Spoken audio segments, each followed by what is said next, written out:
Everyone, welcome to अड्डा 24/7। This is Aditi और हम पढ़ रहे थे ग्रेड 9 बायोलॉजी का पहला चैप्टर जो है फंडामेंटल यूनिट ऑफ लाइफ। आज के इस वीडियो में मैं आपको बताने वाली हूँ एंडोऑस्मोसिस और एक्सोऑस्मोसिस में क्या फ़र्क होता है।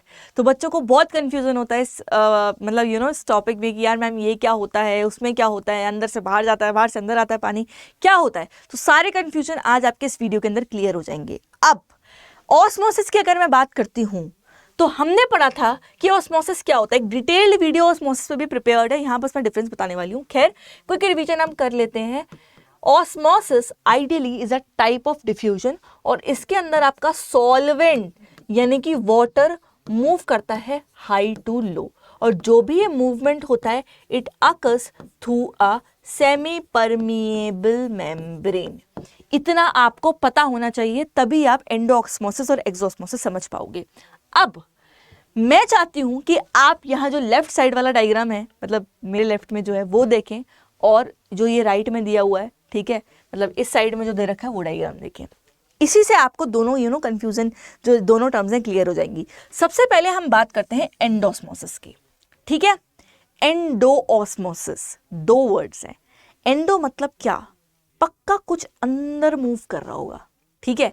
देखो ये है आपकी सेल, ठीक है, और यहां अगर आप एरो देखोगे, एरो ये दिखलाता है कि पानी बाहर से अंदर मूव कर रहा है।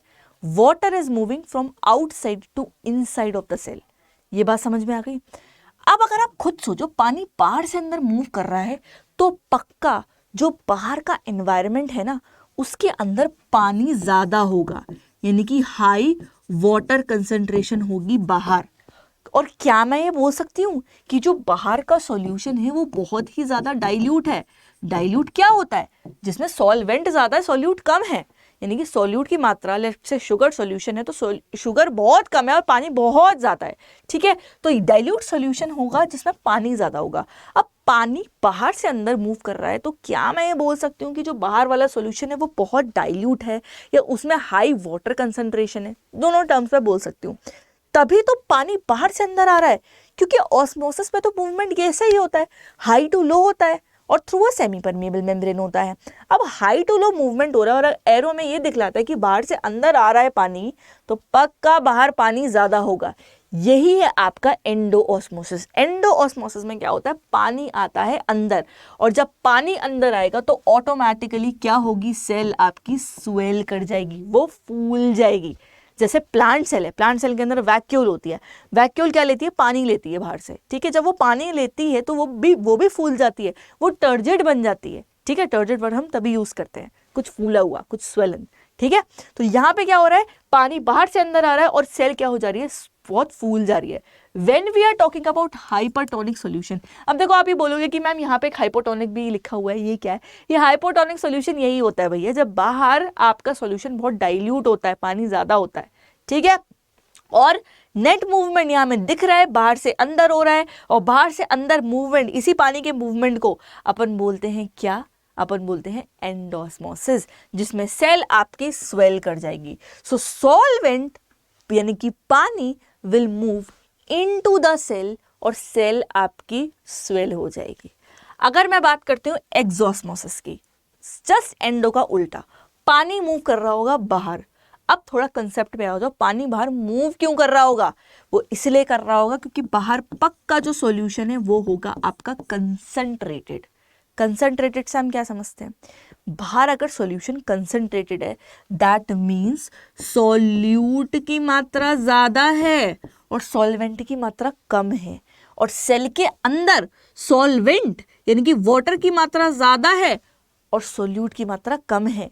अब वाटर, अगर देखो कोई चीज यहाँ पे दिखा रहा है एरो कि वाटर बाहर मूव कर रहा है, और हमें पता है ऑस्मोसिस में तो मूवमेंट कैसे होता है, हाई टू लो कंसंट्रेशन होता है, और अगर वाटर बाहर मूव कर रहा है तो पक्का सेल के अंदर पानी ज्यादा होगा, तभी पानी बाहर मूव कर रहा होगा। And that is what happens in exosmosis. So exosmosis के अंदर क्या होता है, solvent will move out of the cell, ठीक है, सेल के बाहर निकलेगा। बात समझ में आ गई। विद दैट अगर खुद सोचो, पानी बाहर निकल रहा है तो क्या हो रहा होगा, सेल कर जाएगी आपकी श्रिंक, ठीक है। ये भी आपको ध्यान रखना है, जब पानी बाहर मूव करेगा सेल श्रिंक कर जाएगी। विद दैट अब हम थोड़ा सा ना एग्जाम्पल्स पे आते हैं।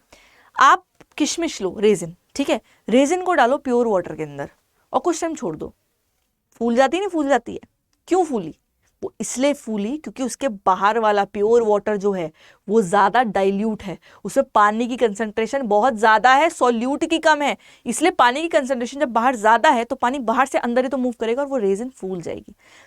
अगर मैं उस रेजिन को उठा के डाल दूँ किसी कंसनट्रेटेड सॉल्ट सॉल्यूशन में डाल दूँ तो बाहर का सॉल्यूशन कैसा हो गया? कंसनट्रेटेड। डाइल्यूट कंसनट्रेटेड में कंफ्यूज मत होना, डाइल्यूट में बस सॉल्वेंट का कंसंट्रेशन ज़्यादा होता है, वाटर ज़्यादा होता है, कंसनट्रेटेड में सॉल्यूट का ज़्यादा होगा, ठीक है। जैसे शुगर सॉल्यूशन है, अगर उसमें शुगर का कंसंट्रेशन बहुत ज़्यादा है तो वो बन गया आपका कंसंट्रेटेड। हम अगर रेजिन को लें और हमें कंसंट्रेटेड सॉल्ट सॉल्यूशन के अंदर उसको डाल दें तब क्या होगा? तब जो पानी है वो अंदर से बाहर की तरफ मूव कर जाएगा, और जब पानी अंदर से बाहर की तरफ मूव कर जाएगा तो पक्का जो रेजिन होगी वो श्रिंक कर जाएगी। और यही होता है आपका एक्सोस्मोसिस के अंदर। आप एक एग लो, ठीक है, एग की आउटर शेल निकाल दो आप, ठीक है। ये मैं ऑलरेडी जब ऑस्मोसिस का डिटेल्ड वीडियो बनाया मैं समझा चुकी हूँ, खैर एग्जाम्पल के तौर पे बता देती हूँ। अगर आप एग को लेते हो, आप उसके आउटर शेल निकाल दो और उसको डाल दो प्योर वाटर के अंदर, कुछ टाइम बाद देखोगे ना तो वो एग भी फूल जाएगा। क्यों फूल रहा है? क्योंकि प्योर वाटर में डाला है, सॉल्वेंट का कंसंट्रेशन ज़्यादा है। भैया क्या हुआ है उसके अंदर?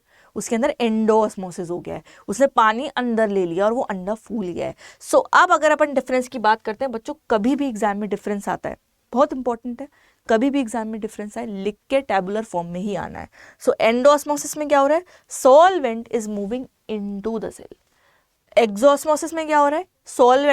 सॉल्वेंट वर्ड जहां आएगा आप समझेंगे यहाँ पे कि वाटर की ही बात हो रही है, तो water is moving out of the cell. Endosmosis में क्या हो रहा है? सेल आपकी स्वेल कर जाएगी, फूल जाएगी। एक्सोस्मोसिस में क्या हो रहा है? सेल आपकी श्रिंक कर जाएगी, सिकुड़ जाएगी। और विद दैट मैंने यहाँ पे एक एग्जाम्पल भी मेंशन करा है, आप चाहो तो कोई भी एग्जाम्पल कर सकते हो। मैंने रेजन्स के थ्रू किया है कि रेजन को अगर अपन नॉर्मल वाटर, प्योर वाटर में डालते हैं तो वो फूल जाती है, बट अगर मैं रेजन को डाल लूँ किसी कंसनट्रेटेड सॉल्यूशन में तो वो श्रिंक कर जाएगी। यहाँ कितने मैंने टर्म्स बताइए आपको? मैंने आपको डाइल्यूट समझाया, मैंने आपको कंसंट्रेटेड भी समझा दिया, मैंने ऑस्मोसिस भी बता दिया, मैंने एंडोऑस्मोसिस भी बता दिया, एक्सोस्मोसिस भी बता दिया। विद दैट मैंने आपको हाइपोटोनिक भी बता दिया है कि भैया क्या है, बाहर का सॉल्यूशन डाइल्यूट है, वो हाइपोटोनिक सॉल्यूशन है, फिर बाहर का सॉल्यूशन कंसंट्रेटेड है तो पक्का हाइपोटोनिक सॉल्यूशन है। और आइसो मतलब तो सेम होता है, जितना पानी बाहर जितना पानी अंदर, ये तो सबसे ईजी याद रखना। तो कितनी सारी टर्म हमने एक ही वीडियो में क्लियर कर दी है। उम्मीद है आपको अब डिफरेंस और सारे कंसेप्ट इससे रिलेटेड क्लियर हो गए होंगे। वीडियो अच्छा लगा हो तो लाइक करें, शेयर करके कमेंट करके मुझे ज़रूर बताएं, और मैं आपसे मिलती हूँ ऐसी दमदार वीडियोस के साथ अपने नेक्स्ट वीडियो में।